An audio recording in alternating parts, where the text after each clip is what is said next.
From Abuja, the nation's capital, this is the Polity coming to you live from the studios of KAFTAN television in Abuja, the nation's capital. My name is Macualey Hunohashi, welcoming all our viewers from around the world for joining us on the program to this afternoon. The Polity is a program that takes a deep dive into unfolding political events within Nigeria and many parts of the world. Today, we're taking a look at the entire gamut of happenings across the broad spectrum of the political firmament in the country. And joining me live in the studio this afternoon is no other person than our in-house political analyst, as well as the correspondent and editor of our flagship program, the Abuja File, John Okoro. John Okoro, welcome to the Polity. Thank you very much, Macualey. It is a pleasure to be here once again. Well, John, we don't take our viewers for granted. That is why we always avail our telephone line to them, so that they can also call in, to share their thought with us, John, and so that the program can be made conversational and interactive. Like I said, so much is happening in Nigeria. The country is loaded. Everywhere you go, when you meet cluster of people, 3, 4, 5, or 6 Nigerians, we enter a taxi, or be it at the airport, Nigerians are discussing happenings in the Polity, from Edo to local government autonomy, to the crisis in Labour Party, to the crisis in Taraba between the Secretary to the Governor of the Federation and the Governor, Reverend Father Alia, as well as local government election that just happened in Kwara State and that of Imo State, and the ones that are pending to be held. So much is happening. But let's start with our Vice President. Our number 2 man is representing the President Bola Ahmed Tinubu at the ongoing United Nations General Assembly. That is the 79th of it. Is being held in New York.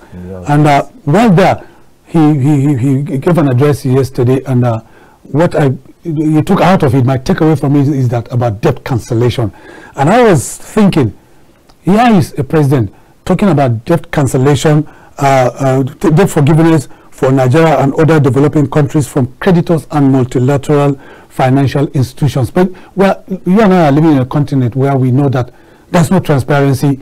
Our leaders collect these funds, and we don't see corresponding, pragmatic steps taken in terms of tangible development. You can point out to say these are things that were done with those credit facilities that were gotten. Yet he called for a financial forgiveness, so to speak. What's your reaction to that? Well, some of these speeches are just perfunctory. There are things you just have to do. During the UNGA, the UN General Assembly sessions every year, which is a yearly ritual, countries go out there to say 1 or 2 things, giving speeches. So they are just there. It's just for the taking. In many instances, if you go through some of these speeches, you will not really see serious substances in them. You just know that, oh, well, we just have to say something. We just have to get these speeches delivered and let it be on record that this country's head of state or president or somebody actually attended and said something. After every year, as soon as this hunger is over now, will you even remember anything that was said before? But the ones that have been said over the years, can we remember anything? Nothing. So it's there, because even the UN itself generally, as a body, that replaced the League of Nations after World War II. I think from 1946 or thereabouts, the UN took off, and then in London, then later on to the permanent headquarters in New York. Over the years, you ask yourself whether there's even serious relevance in the functions of the UN, because if you look at some of the charters, some of the things that the UN was set to to stand as a buffer and as a wage against many of these things, especially crises, especially wars around the world. We'll even say that they're actually doing so. You see what's going on in Ukraine. They cannot stop Russia.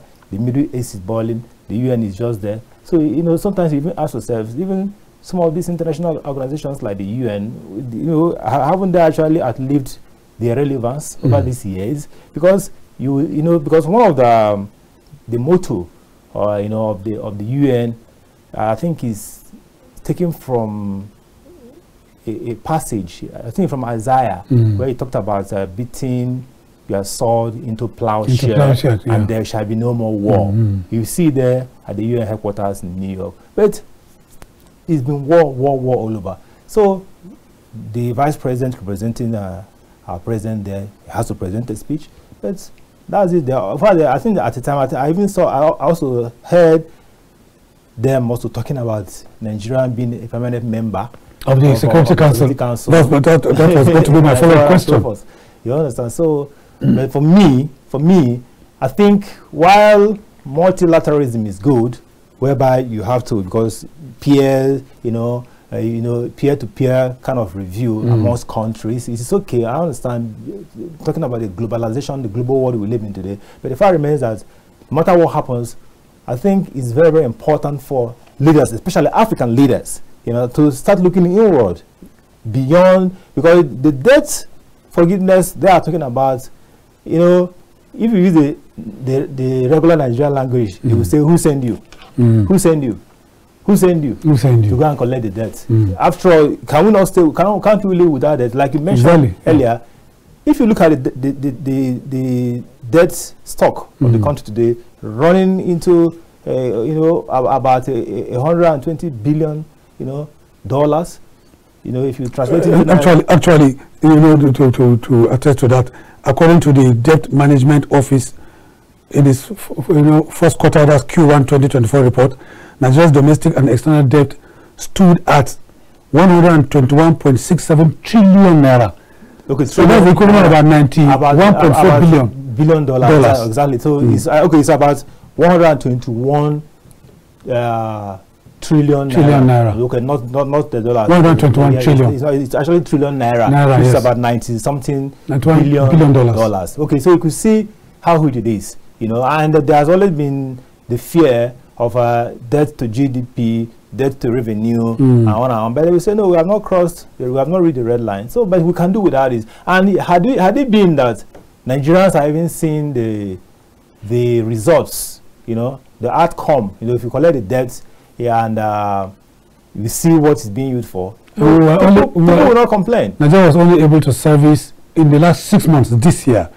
Nigeria was only able to service about 139 billion out of 121 trillion. So you can see, even that amount we are even servicing is taking the almost everything out of our budget. Exactly. Because if you look at the budget now, you find out that you spend over 50% of your budget servicing loans.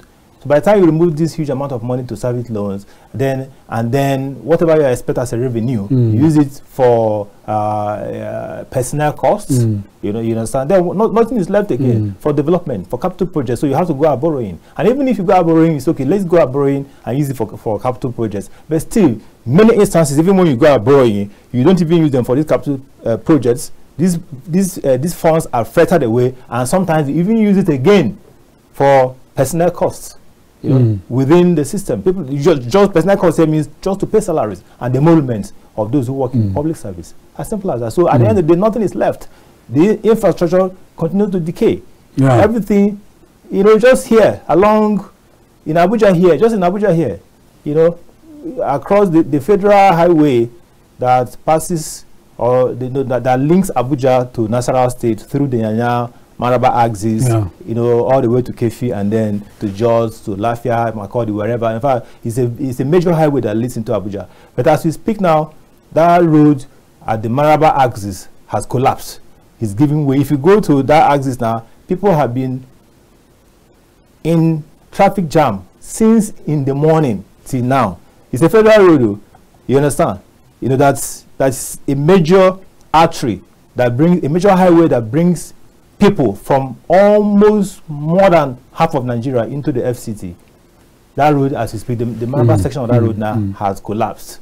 And it's just one aspect of so many other roads across the country. Yes, we are talking about over 121 trillion, in debt, across board, so both domestic and international.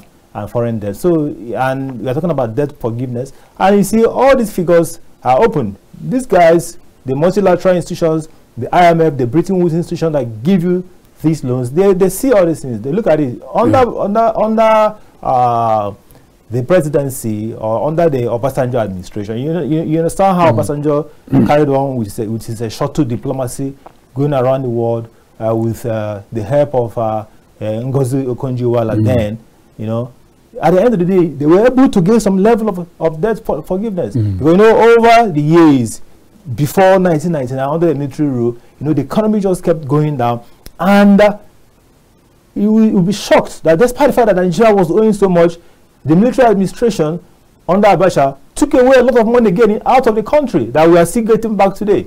You know, like some people will joke that, oh, Abacha is a great ancestor, that even after all this while, he's still sending money to Nigerians. But even all the funds being recovered from Abacha, from what is now termed as the Abacha loot, can we actually mention things? I know that when they recovered a certain aspect of the money, which was huge, you know, from the island of JC and around, they said they will use it to complete the second Niger bridge, that they will use it to do the Abuja-Kano highway and Lagos-Ibadan expressway and so on and so forth. But we don't know whether those funds were actually used for those things and so on and so forth. So for me, it's neither here nor there. You know, the issue of asking for debt forgiveness, fine, is the right of the country, but we can do without that. Nigeria can actually do without collecting going for these loans, and make do with what you have, if only we have a system that is prudent, transparent, even frugal, the way we spend this money.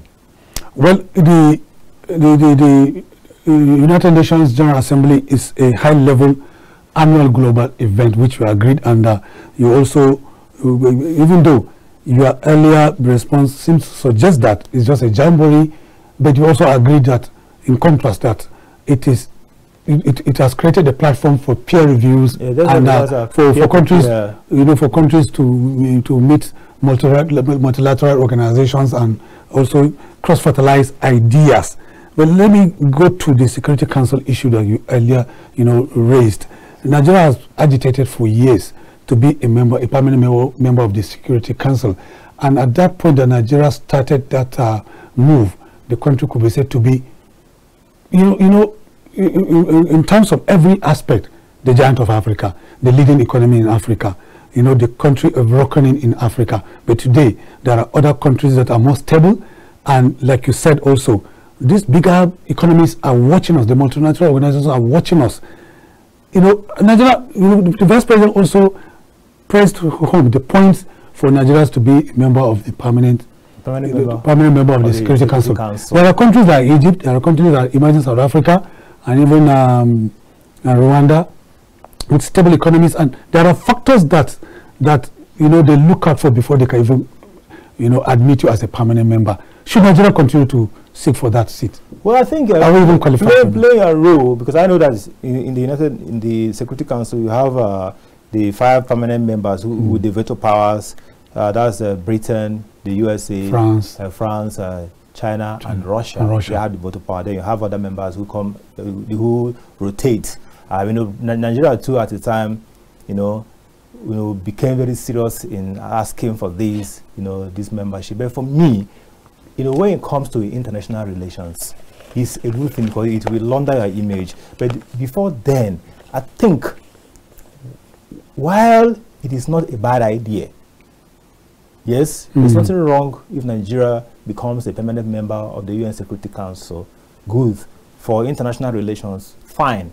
But for me, as a citizen, if that membership will bring about good governance in Nigeria, it will make all the difference. But if it's just about playing to the gallery, fine for me, then it is inconsequential. I will advise government, Nigerian government, why you continue to play, your part internationally as a member of the Committee of Nations. I think it's vital that we start looking inward to ensure that we stabilize our economy, ensure that the institutions of democracy, are made very strong. as against the weak institutions that we have today. To assure and to ensure that the building block of democracy, which is the electoral process, is also strengthened to the point that after every elections, people will just gather their stuffs and move on and then strategize for the next election, not after every election bickerings, allegations of electoral malpractices and so many other things will continue to linger, you know, in the wake of these elections. There has never been any time we conducted elections in this country that there are no issues here and there, whether real or imagined, but these things will be there. So we look at the time whereby we can, and these things are possible. So for me, by the time you have a very solid system, you have a solid economy, you have a solid political system, you have a citizenry that is satisfied, that are not hungry, where the GDP per capita could be ranked among the topmost in the world because you have the resources to do so. Then at that point, you know, we can be asking for more internationally. But for me, I think the most important assignment for the leaders of Nigerians today is to look inward and stabilize this nation. Why it is good, though, you understand? But you know, when your house is on fire, you are not going to be going around chasing rats. You don't go around chasing rats where your house is on fire, even if the rats are very big, even if the rats are going to, you know, be enough for a sumptuous meal, you have to leave it and save your house. So for me, I feel that while it is good that we continue to play our part internationally, you know, playing our part there, but at least it's important, most important now, you know, the president ordinarily should have been there at New York, but you know, he chose to stay back, which for me is something new. You know, sometimes when presidents are outside their countries and things are happening, they will quickly return home and abandon everything. We have seen it happening in recent times across. You know, but Nigerian presidents are not used to that. However, this time around, we could see something that is like new, where the president just came back from France. Everybody was expecting that he was going to jet out again to New York to attend this ONGA session. But he said, okay, let the vice president go, let me stay back home and sort out the issue. Which for me is a good one. Once it is done in good faith. If it's not done based on any other reason, if it's done in good faith for the real reason of staying back to sort out issues concerning this country, I think it's a good one on the path, you understand? So I think that for me, being a permanent member of the United Nations Security Council is not a priority for us at the moment, even though it's a good one. But you know, take it step by step, then when we get to that point, I think it will be defined. But for now, what we need is to strengthen the system, which needs that at the moment. The Nigerian system needs a lot of strengthening. Well, let's remain on the United Nations, and that will be my last question here. And you earlier attributed to the fact that the United Nations has not lived up to its expectation of ensuring peace, you know, among member nations. There are about 193, you know, members that form the United Nations, under the umbrella of the United Nations. And Nigeria is the 99th member. Nigeria is the 99th. So now there have been wars across the country. There's war in the Middle East. Middle East is boiling, to use your word. And then Russia-Ukraine war has been on for over 3 years. And that of, you know, the Israel and Gaza is close to 1 year. But you have also alluded to the double standard or lethargic behavior of the United Nations. Now, that came to the fore when some of the presidents were there, and they decided to play to the gallery. For instance, the Iranian president, who is alleged to be funding, you know, the president of the country that is alleged to be funding Hezbollah and the Hamas, Hamas, all these militants around Israel, the Houthis, exactly, and other resistance. But instead of addressing the General Assembly, he realized that there was a demonstration going on outside. He went to address the demonstrators, and you know, and he talked, in a way that would create sympathy for his country. Of course, that is expected, You know, even President Biden, the outgoing president of America, you know, he's the current president actually, and you know, spoke and then talked about the need for the war in Israel to end. Yet America is the leading supplier of arms to Israel, the leading supporter of Israel. Well, you know, what do you make out of this? Yeah, like I said before, you know, the United Nations, the UNO, the United Nations Organization, as we know it today, is a successor to the previous war body known as the League of Nations. But the League of Nations, you know, couldn't even stop the Second World War. You couldn't stop the Second World War. The Second World War raged for about 5 years, taking with it millions of global citizens. So that now gave rise to the establishment of another world body, then giving birth to the UN. And you know, while the charter was signed in London, later on we went to the US to build the international headquarters where they are today. Now, that was 1946. 4 years later, another war broke out in Korea, the Korean crisis. You know, 1950 to 1953, they couldn't still hold it. Just within that same time, after the Korean crisis, in 1956, the crisis again started again in the Middle East, the Israeli, you know, and Arab wars, 1956, 1967, 1973. The Yom Kippur War. The Yom Kippur, 1973. Then, just while the Soviet Union, you know, was collapsing in the late 90s, into in the late 80s, into the early 90s, then the crisis in the Balkans that came out of the collapse of the former Yugoslavia also became an issue again. The Bosnia-Herzegovina, you know, crisis, you know, Serbia, Croatia, all of them getting involved in this crisis, or as an aftermath of the suppression of the split of Yugoslavia. And it was a very terrible war. And we can go on and on and on and on, you know, talking about it. So you now ask yourself, you know, and many times the best the UN could do will always be to send a peacekeeping mission. Like if you look at the Blue Berets, if you like you mentioned the Israeli and Hezbollah and Hamas crisis that's going on. If you look at the northern part of Israel, you know, where you have the border between Israel and Lebanon, you have a UN peacekeeping mission there that have been there for so many years. If you go to Cyprus, you know, northern Cyprus and southern Cyprus, you know, Turkish and Greek Cyprus, you know, they had a crisis too.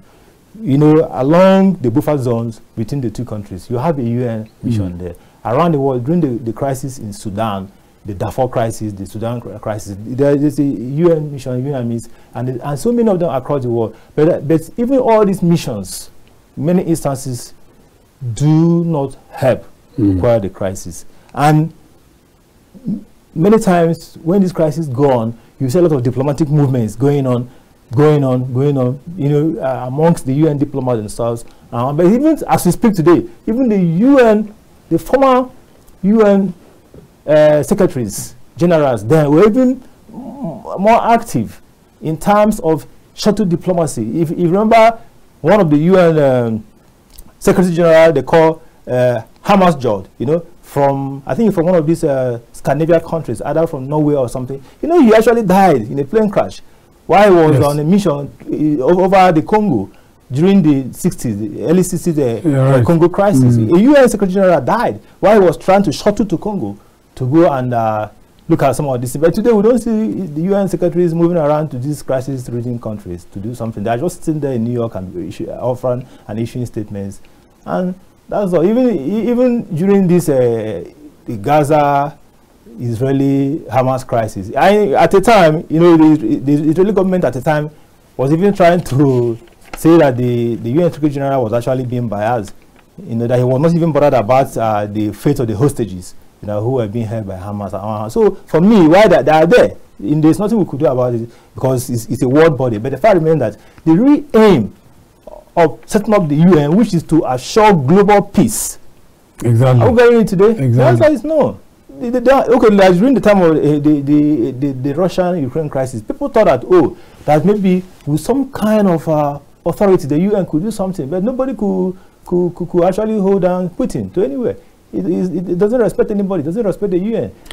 Nothing. So you should understand. So what's the essence? And the irony is that John, the 5 permanent members of the Security Council is either they are in a direct war or they are in a cold war. Yeah, exactly. Exactly. If you look at China and America, there's a war. Even America, there's a cyber war. America and Russia. Even America and Russia. There's a cold war there. So anytime you bring in a resolution, one person will use the veto power to counter it. So it will not, stand. So it's a very big issue. But whatever it is what it is as it is today.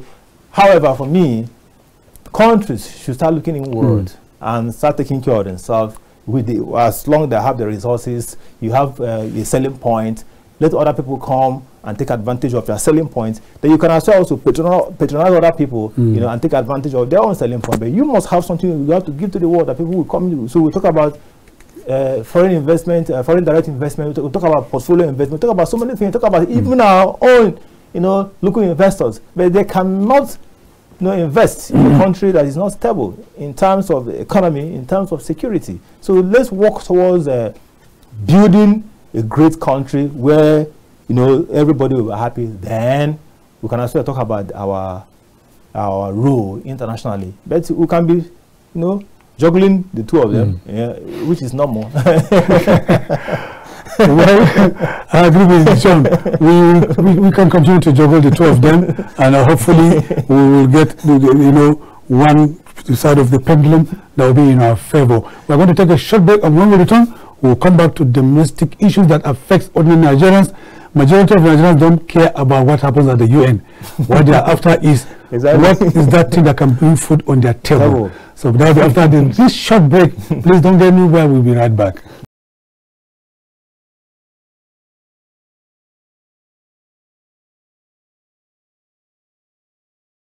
You're welcome back. If you are just joining us, you're onto the Polity Live from King Adebayo Film and Theatre Arts Network, commonly referred to as KAFTAN Television from Abuja, the nation's capital. We're going to open our telephone line. It's going to be on your screen right now so that viewers, you can begin to call in so that you can share your thought with us. Right, it is right there. My name has not changed. It is still Macualey Hunohashi, and with me in the studio, he has not left the studio, is still John Okoro, our in-house political analyst, as well as the editor and correspondent and uncle of Abuja File, our flagship nation's capital program on this network. John, before we went on that day, we were talking about United Nations General Assembly, the 79th edition of it. Vice President is there, and he just talk about the need for African countries to get debt forgiveness. We have analyzed that one. Let's come back home, because the ordinary Nigerian who is in the majority are not bothered about what happens at the United Nations or what happens in America. They don't want to hear about GDP. They don't want to hear about per capita income and jargons like that. They want to know what put food on their own table. How can they afford 3 square meal? And what drives that is the cost of petrol in the country. Day before yesterday, or yesterday, in particular, allegedly Dangote, we all know him. He's in the news again, and he did say that federal government of Nigeria may end up paying or spending a whopping 236 billion naira every month, every 30 days, on imported fuel and the fuel emanating from the Dangote refinery. How did you receive this news? Can you break it down with it's not a new thing. We know that even though the whole importation gamut is opaque in terms of transparency, in terms of actually putting down figures that people can actually relate to when it comes to how much the country spends on import of petroleum products. So whatever figure is being banded out there is not something that is new, and that's we have been hammering on this all the time. That's every day we talk about dwindling revenue. We talk about forex differentials. We talk about the naira losing continuously, going down against international currencies like the dollar and so on and so forth. And one of the contributors to this is this continuous importation of fuel. You understand? So the more we continue to, because currently as we speak now, you know, Dangote, you know, in that interview with Bloomberg, he talked about, you know, Nigeria actually importing fuel, almost about 800,000 metric tons of fuel, alongside the ones lifted from the Dangote refinery, about 16 point something, you know, million liters, you know, of fuel. So for sure, no matter how much you sunk in there, or you put, you sink into the importation, it's going to swallow everything. It's going to continue all the time. So the panacea to this is to reduce or to totally stop importation of fuel. Was there no time in this country that we were not importing refined fuel? Was there no time in this country? Didn't it happen at the time? You know, the importation of fuel is another thing that started at the time because of certain negligences, you know, that the institutions got themselves involved in over the years. That's why we now have to resort to importing fuel to augment, you know, to fill up the gap. And it became another avenue for the nation's treasury, you know, to be, you know, looted again and again and again. Today we don't have a transparent, you know, book where we could say, okay, yes, over the years, this is how much this country has spent on importation of refined petroleum products from across the country over the last 10 years, over the last 15 years, or over the last 20 years. This is how much. And these figures could be collaborated.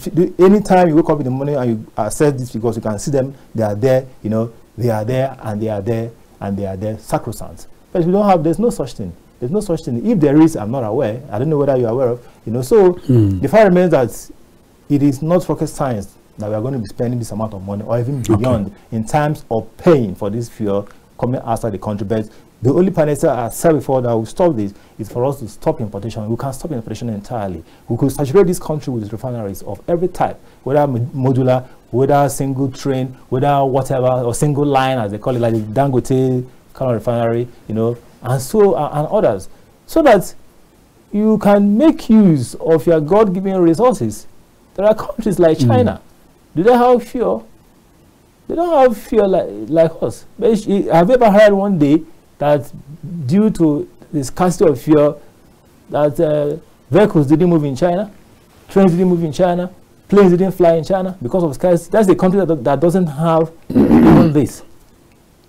This country that have been scouting the world all over, looking for where they can have access to mined minerals, including oil, coal, everything.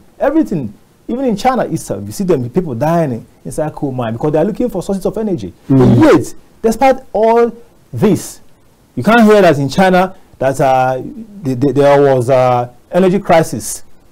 You know, there was a kind of hike in pump price that has affected the economy like it's doing in Nigeria here. It's not. For so many years, the U.S. was not a renowned producer of oil. It depended even on Nigerian crude and Saudi Arabia and from the Middle East. But today, the U.S. is up there in terms of production of energy, in terms of petroleum. They are there, you know, fracking, all kind of things going on there in the U.S. today, you know, and you see them, you know, shelling everything. They're there. Doing this in today, the West Texas intermediary, the WTI, you understand, is one of the best in the world in terms of you know, the international oil market. You know, you can't do without talking about WTI, the Brent, the Bonnet Light. All these things are there from the US. But before they depended here, but now they don't care about our oil anymore. You know, they don't. So, and going forward again, you know, if you look ahead, you also see that a time will come when nobody's going to be using this oil for anything, because today we are going into renewable energy, we are going into electric vehicles, and a time will come when nobody's going to be using even the fuel. So now that we have the opportunity, why not make the best use of it, use the resources, get more revenue, build infrastructure. Okay, talking about revenue, I've heard someone say, you know, we have crude in abundance. We don't even know for how long it's going to last, but there's an estimation anyway that when we sell this crude abroad, there will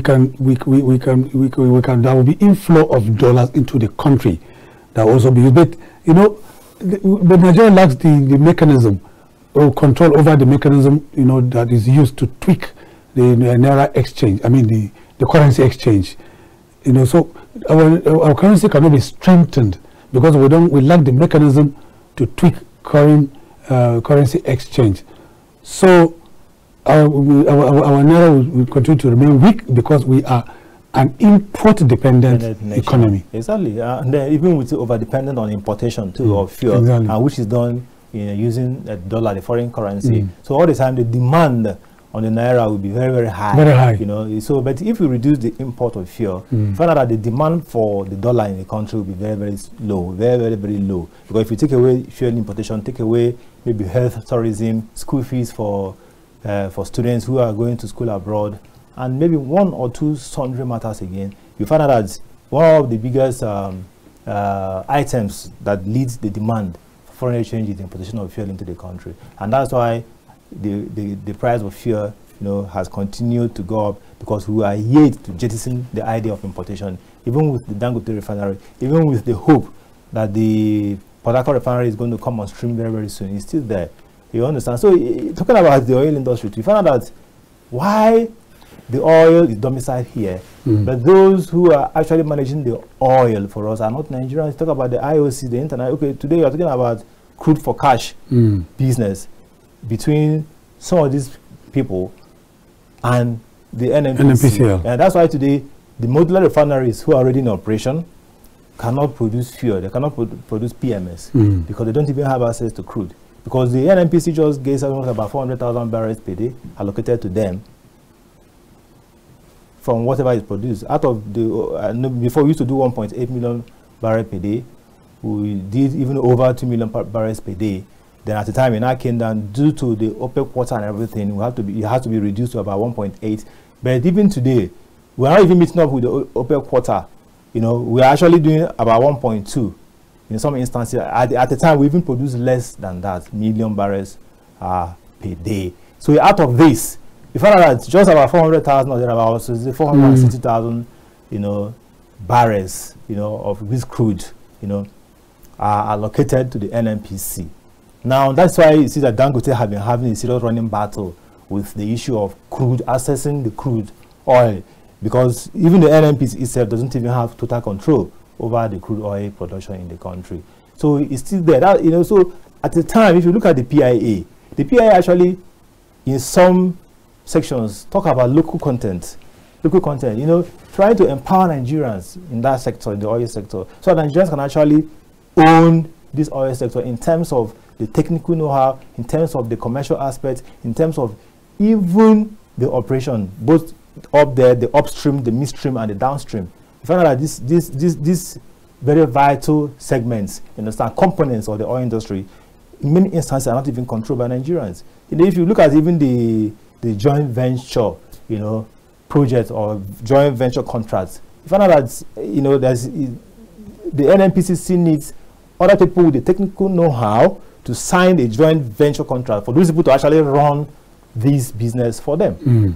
So I don't know whether between now and the time that we might not need the oil again, whether we actually own this sector or whether it's still going to be the same old story as it is. But I think we didn't take off very well.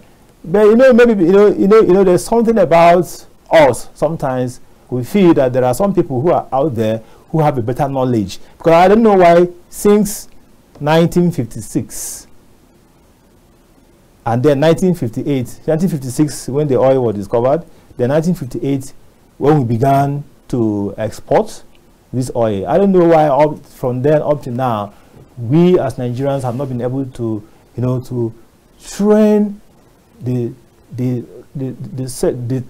right type of skill sets that will actually take over this industry for us and run it on behalf of the country. But today, the industry is being run on behalf of the country by IOCs, and they are making quite a lot of gain out of it today in Nigeria. So, and we are here. It's the same old story, the same old story. The same old story was the way out from your own perspective in a nutshell. Well, in regards to this topic. Yeah, I said I don't know whether by the time we don't need fuel anymore, because the world is actually moving. Towards something away from fossil fuel, towards renewable energy, towards electric vehicles, and so they have even done some test flights of a plane powered by solar. They have done the test flights around the world. It's been done. So over the years, we'll be moving towards some new and emerging technologies in terms of energy, power, and so on and so forth. So while we are talking about fuel today, we should also be looking towards that, towards embracing these emerging technologies in terms of energy, in terms of power generation, and so on and so forth. However, while we are still here, I think it's important that we have to start looking inward. It's important that Nigerians should be able to own their own industry. I'm talking about the oil industry and some of these slave contracts that Nigeria and other commitments we have with international oil companies and so on and so forth should be looked into again, because they are also hampering the growth of that industry. Many times, even some of these things happening today now in the country, this issue of fuel scarcity, the issue of the high cost of fuel in terms of the pump price, the issue of importation, the issue of the total neglect of our refineries, they are also linked to our inability to be in total control of the sector. Okay, let's come back to the issue of civil service and retirement. Only yesterday, President Bola Ahmed Tinubu refused to assent to the bill that seek to extend the retirement age or years of service of National Assembly workers. Everybody knows the retirement age is 60, is pegged at 60 years. And then the years of service is at 35. Yes. The bill, sought to increase the retirement age to 65, and then 40 years of service from the current 60 to 35 years. And the president gave his reason when he wrote a letter to the Senate, because it has passed third reading at the House of Representatives earlier on. But in his letter, he said he took that decision after due consultation, after wide consultation. What's the reaction to that? Yes, I think it's in order. There's no need, because the essence of retiring is even to help you as an individual, and also to, yes, to help you as an individual. After you have attained 60 years of age, or you have worked for 35 years, it's time now where you could go and maybe go and have a rest and then give way for others to come in. That's the essence. But sometimes when you see some of these laws going through legislative processes, both at the Senate, at the House of Reps, and beyond, sometimes it's just targeted towards benefiting one or two individuals. Yeah, that's just it. It just targets just one or two individuals. That's it. Maybe there's some, because I know that there are some top officials of the National Assembly, not legislators themselves, but those the management, the way they call them, who feel that they are just too much, that they still have a lot to offer the country, and so they cannot leave. So they start looking for ways to perpetuate themselves in office. So they not use this, and the lawmakers themselves, these bills are brought before you. It should go through a robust legislative scrutiny, which one aspect of it is this issue of public hearing. Public hearing shouldn't be a staged thing. Right. It should be something that is open. People will come and speak out against some of these things. So I think it's good that the president has withdrawn his assent to it. I think that the issue of the judges, the professors, you have the issue of professors, judges too, their time of service also being extended and so forth. You can understand that easily when it comes to them, because the kind of services. Because I remember a story, whether it is true or whether it is not true, but I think I read it somewhere, and it said that a professor, after retiring in one of these foreign universities, but because he was so much in love with the university environment, he refused to leave. He took another job of a cleaner. He took a job of a cleaner just to remain in the academic environment. You reminded me of the story of Cincinnati. Yeah, I'll talk about Cincinnati. In Rome. Yes, in Rome, in terms of service. In terms of service. So you can understand that you are a servant, a public servant, working at the National Assembly Service Commission, management of the National Assembly. When it is time, take your leave and make way for others. There's no need of trying to use a legislative process because you have access to the legislators. You sponsor a bill so they can extend this. What is the relevance of extending the years of service or even age of retirement? What is the relevance? If you talk about the professors, you can understand, because even as a professor, even at the age of 80, once you are healthy and still strong, you can see impact knowledge, you know, either in active service or even in retirement. Same with those like judges. Yeah. You know, sometimes you see the judges retiring, and when they retire, they still have a lot to offer. You know, and even today in this country, we're talking about even the shortage, you know, of judicial officers, judges, and so on and so forth. So those who are even in power, who are already serving, and they want to say more, to have more time, you know, it's not, you can understand that. But for civil servants, you understand? So why? But you know that, John, you know? beyond the legal backing that you know, someone is trying to initiate, individuals tinker with their age, they tinker with their file, they you know, fraudulently, they reduce their age to remain in active service. When you visit ministries in Nigeria, it will amaze you when you see someone working, an assistant director or a director, even permanent secretaries.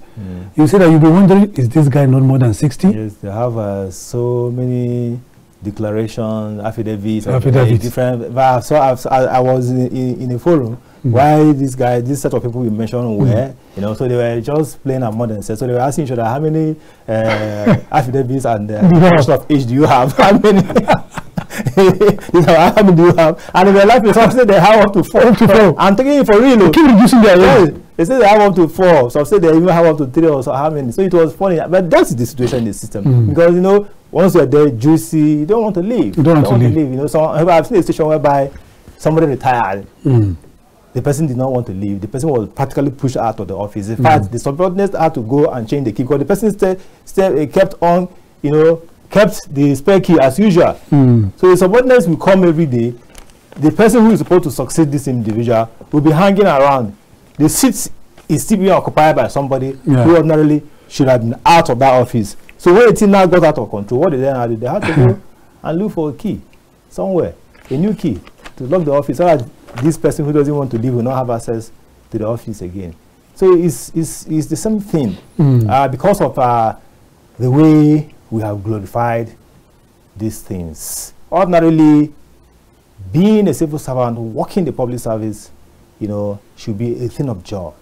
Because you are amongst the best in terms of your output, in terms of your intellectual output and whatever you can give, among the best in the country, like in India.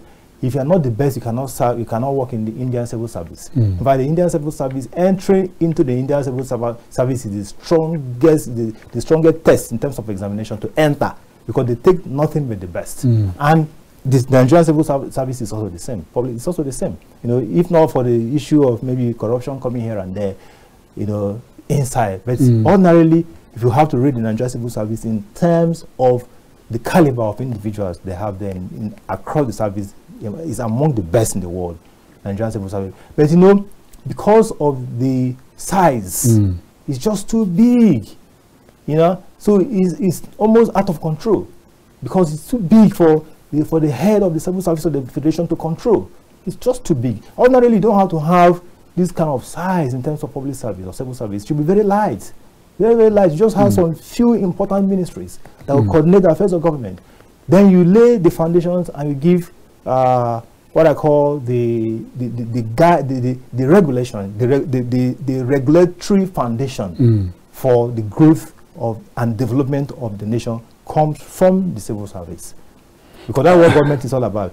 So you allow the public sector to drive development, but you lay the background by providing the enabling laws and the environment. That is, you shouldn't have the other way around, where today in Nigeria, the civil service is now the highest employer of labor in the country. Exactly. Leading to the whole national budget being used totally to take care of personnel costs of the civil service. It's something else in the country. Well, even the one you hardly hear of is even voluntary withdrawal from service among civil servants. Well, I'm a living testimony. I left a pensionable job with 12 years ahead of me, and you know, a friend of mine was pitied me that I was going to take a plunge in the dark, and I left. So you know, but you hardly hear. It's a fear. You know, it's just a fear. It's a fear of the unknown. When you're in a comfortable place, you don't know what's going to happen out there. So you prefer to stay where you are comfortable. But I told myself I was doing that in my prime, so that I will live strong and energetic, and then add value in myself. That's the way it should be. You know. Okay, John. Our telephone lines are still open, but we have is epileptic today. Today is a bad day for telephone networks. We have not received even a single caller. This program is a flagship program and is one of the programs that we have wider viewership. We have vibrant callers that call in from all parts of the country and even beyond the shores of Nigeria. But today, the telephone lines are epileptic. Our engineers are working. We are so sorry. We apologize to our viewers for not being able to call through. Our technicians are working on it so that you can have unfettered access to reach us, so you can share your thought with us. We're here discussing the entire gamut against the broad spectrum of Nigerian political firmament, and we are moving on to Edo politics. Today is how many days after the election? It happened on Saturday, yes. And the winner emerged on Sunday. Today, Wednesday, we have our first caller, John. Let's take him. We are on to the Polity live from KAFTAN television. Your name, please, and where are you calling from? Good afternoon. My name is Polity, calling from Adamawa State. Polity from Adamawa State. Precisely, you are a Bachama man from your name. Yeah, I am. Okay, Pomprom, Polity. Pomprom, Yamiada. Okay, Alan. 2 minutes, go ahead with your contribution. Okay, I want to make my humble contribution in respect to the topic Nigerian politics. Go ahead. Honestly, Nigerian politics is not something to write home about. Looking at what is happening in the country. That's right. Politicians are just there to represent themselves. They are not thinking about the masses. And they have made it to be a do or die affair. It's something that one would just go there and embezzle the money just for himself and maybe for his children. Okay. Why would you expect the country to have a good governance when someone who just served for just 4 years ago and become a political pensioner? I'm talking about the governors. You understand? Yeah, I do. They will give some money as a pension. Some of them even with cars after leaving office, and some of their medical bills will be taken care. And you think these people will not do anything within their power to get that seat? So honestly speaking, I don't know where this country is going, is heading to. And the issue of Edo, I think there are some recommendations from Yaga Africa that the election was not free and fair, where the APC have come in to counter it, which the world will know that the election was not free and fair. And the issue of rivers, I saw something on the newspaper today which I don't know what is happening, that the governor is calling on his supporters to come to 80, I think, right? So meaning he's not really and he's not able to conduct local government elections. He just hand it over to his loyalists. Where are we going in this country? Thank you. God bless you. Thank you very much, Polity. Do have a lovely day. John, the election has come and gone. Polity has spoken from Adamawa State. PDP has said they are going to the courts. And APC has reacted, saying it is a sheer waste of time and resources. What do you think? Well, I think the APC shouldn't say so. Elections have been obtained in this country via the courts, given governorship elections, even in the same Edo State.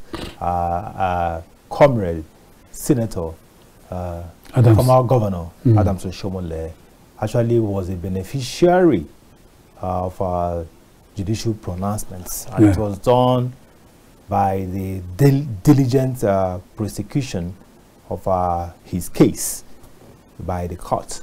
At the end, he got the well-deserved victory. So it's possible to happen again and again and again and again. Hence, the advice has always been, do not resort to self-help.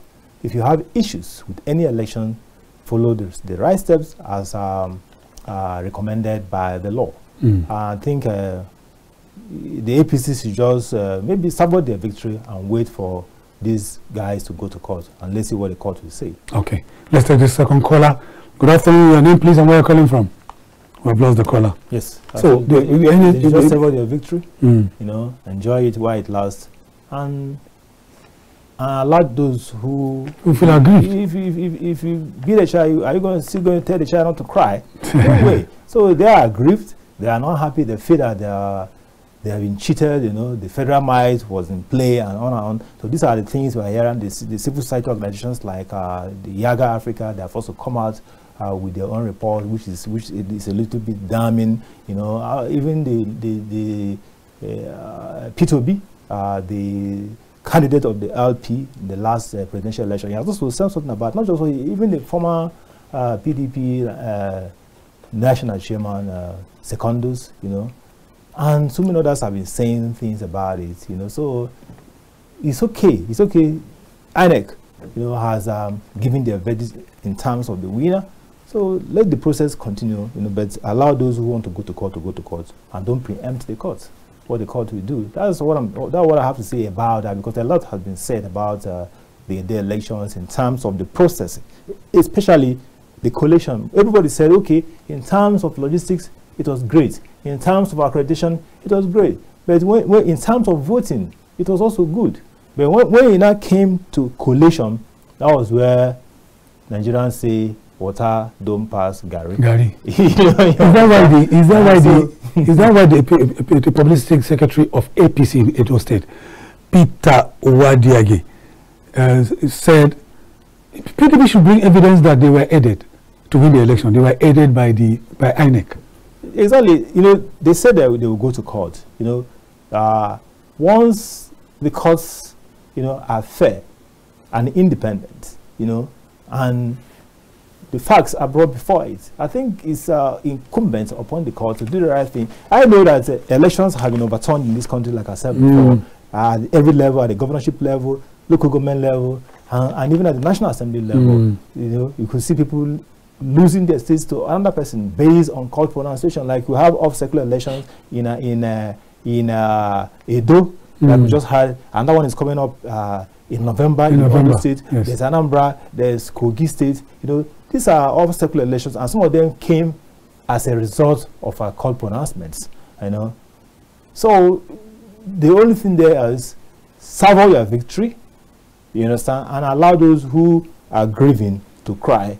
Then if they say that they have the confidence that they will get redress from court, allow them. There's no need to, I know, you know, normally it's okay, this is politics, you understand? You know, it's politics, you know, so people must defend their own territory. It's understandable. But those who want to go to court should be allowed to go to court and let them gather the evidence and so on and so forth. And again, I know it's also very important to know that why election litigation is sometimes very difficult is because of you know, having access to some of these materials, the beavers, you know, getting professionals to look at the back end of the beavers, especially in areas where you have cases of overvoting.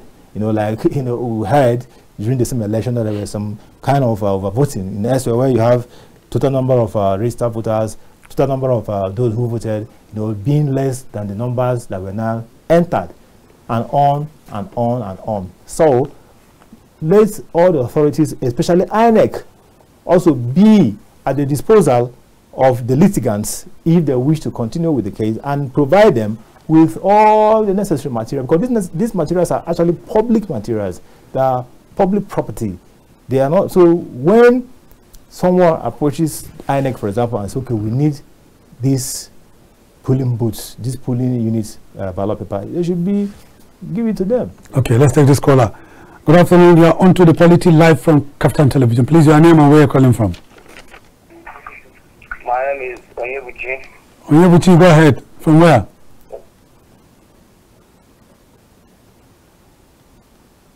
We've lost Onyebuchi. Moving forward, John, let me ask you this question. The National Assembly resumed plenary on Tuesday. That's yesterday, after their recess, isn't it? And also, once again, on that resource, just briefly, to honor the late Senator Ifeanyi. The late Senator Ifeanyi Uba. Yes, but okay, let's take this caller before I ask you this question. Hello, good afternoon. You're on to the Polity. Your name and where you're calling from? Onyebuchi? Yeah, good afternoon, sir. I'm calling from Niger State. Niger State, go ahead, sir. Yes, sir. Sir, the Edo State election is ringing. Okay. So, if it is not ringing, how could someone say that PDP has only one vote out of 400 voters card they cast in one polling unit. Okay. If the result is not writing by individuals, how could someone say that only one vote that PDP has in one polling unit? It's not possible. Okay. It's not possible. They can't tell me that it's only one PDP member they have in that polling unit. Okay. Maybe it's only the agent that voted. Okay, which means it's only the agent that voted. Okay. Okay. And where there is funds in that polling unit also. Okay. So Nigeria they should have thinking. Our elders they should be fair to follow us. Okay. Okay, thank you. Thank you so much. John, I don't know the polling unit he's talking about, and I don't know the result he talked about. But he's alleging that out of about 400 votes or over 400 votes, only one vote was said to have been won or allotted. I don't know, you have been careful the what it is allotted to PDP. Yeah, that was anything that is part of his allegation. He said it was written. Yeah, so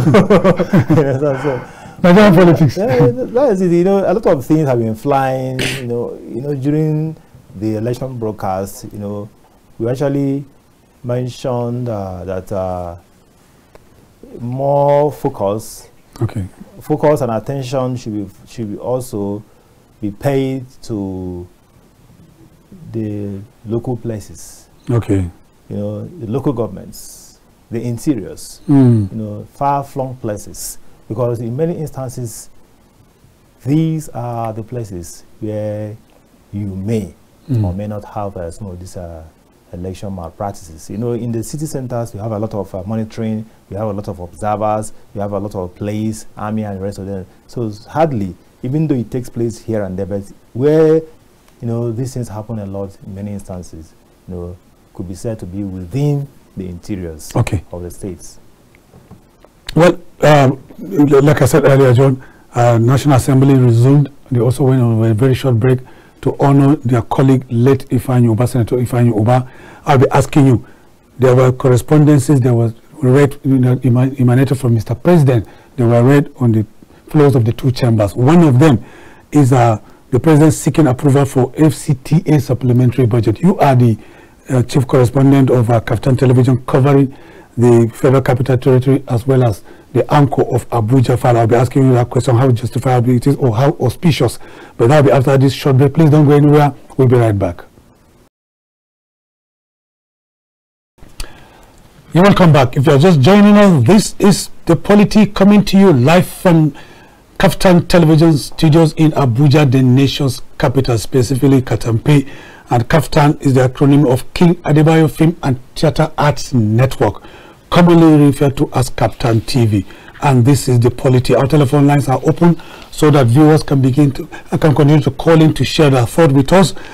I'm Macualey Hunohashi. With me in the studio is John Okoro. John Okoro is our in-house analyst, political analyst, as well as the editor and chief correspondent of Abuja, covering Abuja, the nation's capital. He handles the program titled Abuja File. Let me ask you this question, John.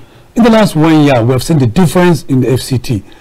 No doubt about it. We are not speaking, we are not marketing on anybody or demarketing on any minister.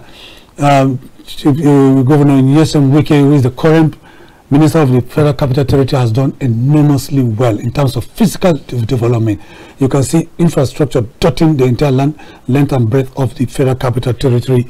Now, the National Assembly has just resumed from their recess, and then they took a short break to honor their late fallen colleague, that is late Senator Ifeanyi Uba. But that's not the issue. The issue is that they read, on the floors of the two chambers, correspondences from Mr. President, President Bola Ahmed Tinubu.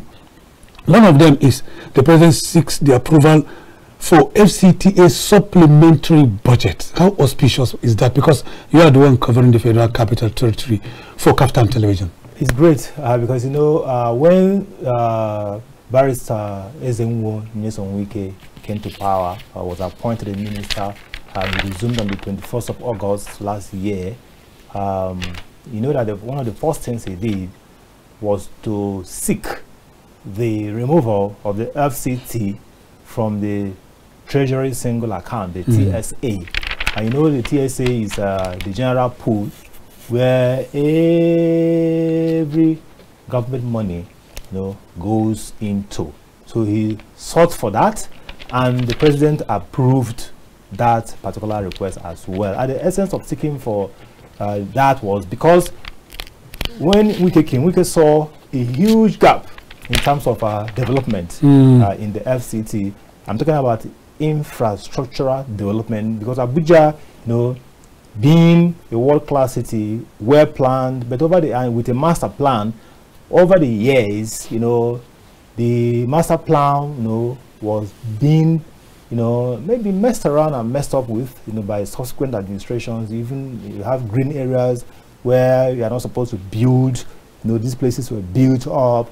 A lot of roads projects were abandoned. Even the city center, some of the roads that were built over 40 years ago were dilapidating and they were abandoned. Potholes everywhere. You have a lot of people also coming into the FCT from everywhere, and so the city was actually in dire need of development. Hence, Wike asked him for that, because he knew that if you follow the regular bureaucracy of assessing funds to do some of these projects, that he might spend the rest of his tenure in the FCT without achieving much if you want to follow the regular bureaucracy of assessing funds. So he now, and the president gave him that leave. And today you could see that these funds have been well utilized.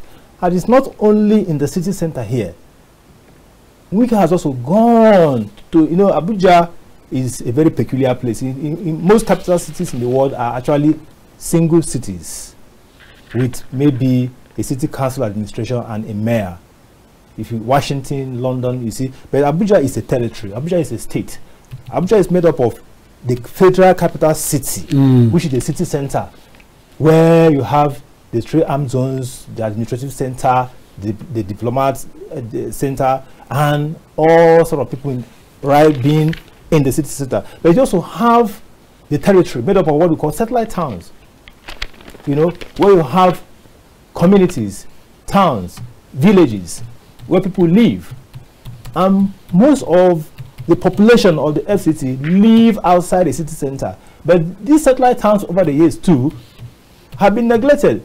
But the minister didn't just concentrate, right in the city.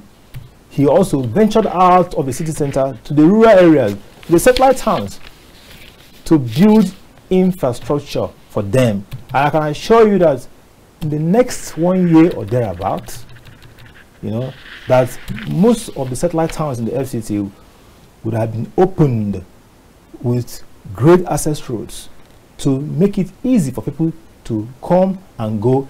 Even the farmers themselves, who may want to bring their agricultural produce from the interior part of the FCT, from the rural part of the FCT to the city center or to population centers where they can sell, it will be very easy for them. And it might also help in bringing more agricultural investment into the city, and finally even bringing down the price of food in the FCT. So we can also, it will be very easy for the National Assembly to approve the supplementary budget, but there are still laws to be done. A lot of things are still yet to be done in the FCT. Whatever he has done, massive, but it's still like scratching the surface in terms of the backlog of development in the FCT. Okay, a follow-up to that. Even though you are not the publicist of Wike, neither are you his communication strategist. You are an unbiased correspondent, representative of KAFTAN television, reporting and packaging, news for KAFTAN. Leaders in Nigeria, particularly governors, there's this culture of being distracted by political fight or infighting, and that this disturbs the smooth sail of ensuring dividends of or expectations of good governance in terms of provision of infrastructure. But that doesn't seem to be with Wike. What would you say? And I say you're not holding brief for him, like I said earlier. Neither are you his publicist. What would you say is that thing that is working for him? Well, let's take this caller. He's been calling since. Hello, good afternoon. Go ahead with your contribution. Your name, please. Go ahead.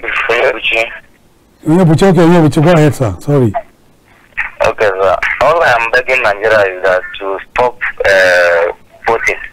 To stop voting? Because if you look at, to stop voting, all this voting that you are using a ballot paper. Okay. Because if you look around, many people, you know that if the person that will win the election, then they will turn it. I remember what happened to Enugu State, mean Tinubu. So later on, he come the another person they give the vote, and the same thing to Kogi State where I am now. Yeah. So if you look at it, the man called Muri, so he's one way, but the later on can't give Odudo, which means there is no truth for Nigeria, which is not good. Okay. And many people, many souls that will die for Kogi State, both and Enugu State. There are many. We are missing our children, which is not good. So for my own contribution, I am pleading them, let them stop. Instead of to vote, it's better than let our president choose the person that will be a governor or councillor or chairman, whatever. So that's what I'm trying to tell people. Please, if you can do it like that, I think it's better. Okay, thank you, Uyebuchi. If I heard him correctly, Uyebuchi was talking about the fact that paper has failed us. But I'll ask you this question. You are going to react to this, and then in addition to what former President Goodluck Jonathan said, he said technology has failed us, and you know that provided banner headlines for some of our major newspapers in the country. President Jonathan said technology has failed our electoral process in terms of electing leaders. What would you say? Okay, before that, let me ask the first question. Let me answer the first question. Answer the first question. Before the phone call came in. You know, talking about Wike and his political leanings, or maybe his modus operandi in terms of his politics.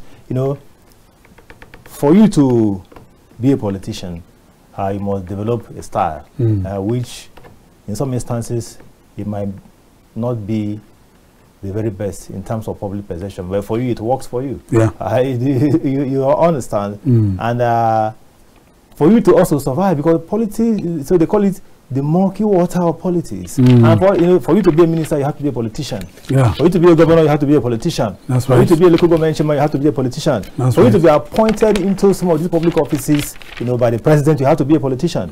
So for you to play the politics, you are not the only one playing the politics. You have a lot of players, a lot of people who also have the same interests, just like you. So it becomes like a struggle. It becomes about the survival of the fittest. Some people now, over the years, develop some kind of thick skin and some kind of style that may not be favorable, or that may not look very sweet. You know, so if there's anything like that,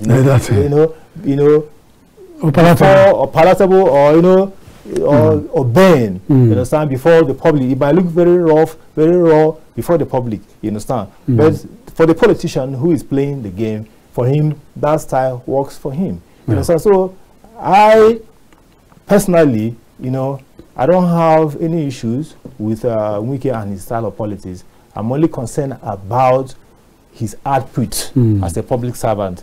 So whatever he wants to do to remain relevant within this murky water of waters of politics, it is indeed murky. You know, so be it with him. But what I know is that at least now that he's in Abuja, Abuja is the place where we live and train our kids and move around. We've seen that he's coming to the FCT, you know, has actually brought a lot of changes here in the FCT that nobody, you know, can remember the last time. In fact, the last time I can remember that Abuja was turned into a construction site was when the city was at its infancy, at the beginning of the city, when everywhere was being built up from almost kind of a virgin location. So, but you know, since then, after so many years, you know, of when we got to a point, as of say 1991, when the capital officially moved here, you can see that subsequently some administrators, some military heads of state, some presidents did one or two things in the FCT, but the foundation of Abuja itself, in terms of the road networks and everything, infrastructure was actually laid at the beginning.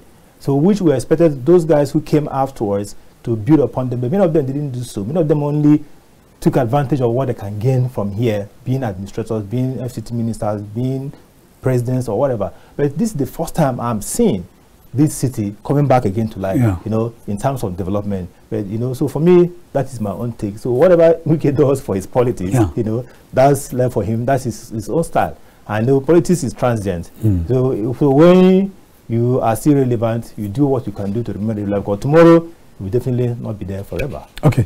I wish him all the best in his strides. Let's move to diesel. Diesel, major telecommunication companies are set to be shifting their focus to renewable energy because of the rising cost of diesel. You know, the rising cost of diesel has hit a whopping 570 billion naira in the last few months. Was that expected?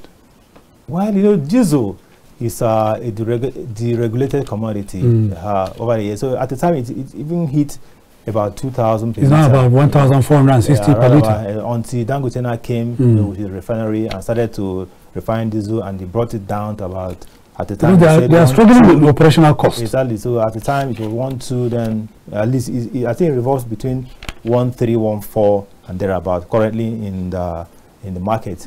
I know that heavy duty industries rely on diesel, you know, to operate.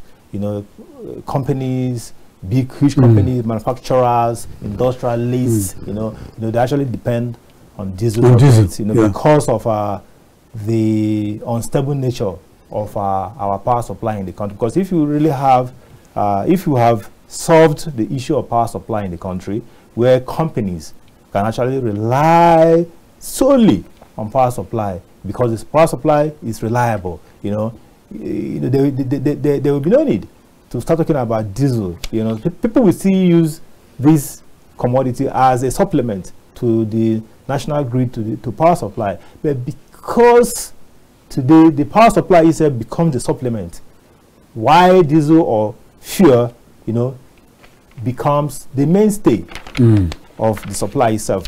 Why the national grid, the national power companies are struggling to maintain the stability of power supply. People now have to resort to using diesel, PMS and other things to power their factories, to power their businesses, and so on and so forth. So that is the sad story of that particular sector. So even the renewable energy, we are talking about solar here mainly, because the main source of renewable energy in Nigeria used today is the solar energy. You know, you have the solar panels, you have the inverters, the batteries, and on and on. That's why even these ones are not even cheap. You know, ordinarily, if the renewable energy like the solar power is cheap, most Nigerians will resort to using it, but it's not cheap today. It's not cheap. In fact, at the time I thought that by now it will be coming down, because, you know, using solar in Nigeria has come a long way. But, you know, people didn't bother much about it, you know, because you have your generator, you know, you could buy pass my neighbor and manage it. It was still cheap then. Then you could buy the middle level generator, maybe, you know, and use them. But today, even though I pass my neighbor, it's almost out of reach of ordinary people. Then even if you have generator today, will you maintain generator? If you have a middle level kind of gen that you have to service from time to time, engine oil has become something else. Then what about fuel or even the diesel? So most people are even running away from the generator thing again, because it's a problem. It's a very huge problem. Both those who use them at home and those who use them to buy their businesses, it's a very big problem. So even if you say, okay, I want to use solar, is solar cheap? Solar is not cheap. Solar is not cheap. Whether you're looking for maybe 5 watts, 3 watts, 10 watts, or is it 3 kVA, 5 kVA, or whatever. Okay, John, as we wind down, let's shift gears to the politics of minimum wage. You know, federal government says it will begin the payment of the approved minimum wage from 29th of July. That is in retrospect. In arrears. In arrears. So it's going to pay 2 months of arrears. And the commission, as Nigerian Salaries, Incomes, National Incomes, Salaries, Incomes and Wages Commission, stated this yesterday. And they said because it was a day that the president approved, you know, and sent it to the, you know, bill, to the law, you know, for the payment of the minimum wage. Would you say to be, because I have a friend who is a civil servant that filled his tank, you know, his vehicle tank with 80,000 naira. A minimum wage, you are talking about 70,000 naira. Would you say it's cheery news? It's not so.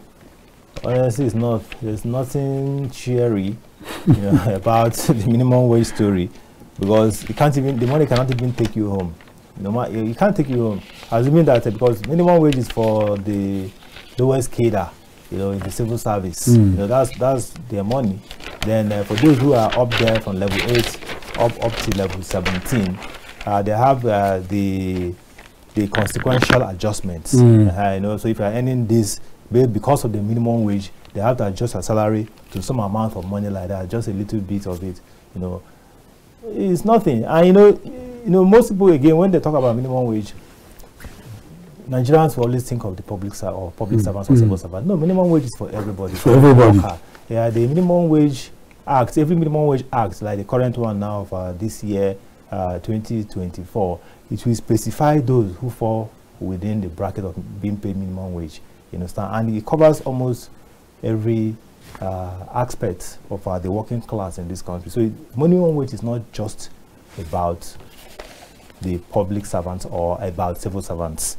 And I think why the debate of the minimum wage was going on, there was a kind of a research that was carried out that revealed that just about 5.something million Nigerians, you know, are actually due to assess minimum wage package because they work either as civil servants or they work within the organized private sector. So just about 5.something Nigerians, 5.something million Nigerians, over 5 million Nigerians only, which is just a fraction of the population itself. Even among those who are even employable, you know, amongst our population, it's just a fraction, just over 5 million Nigerians.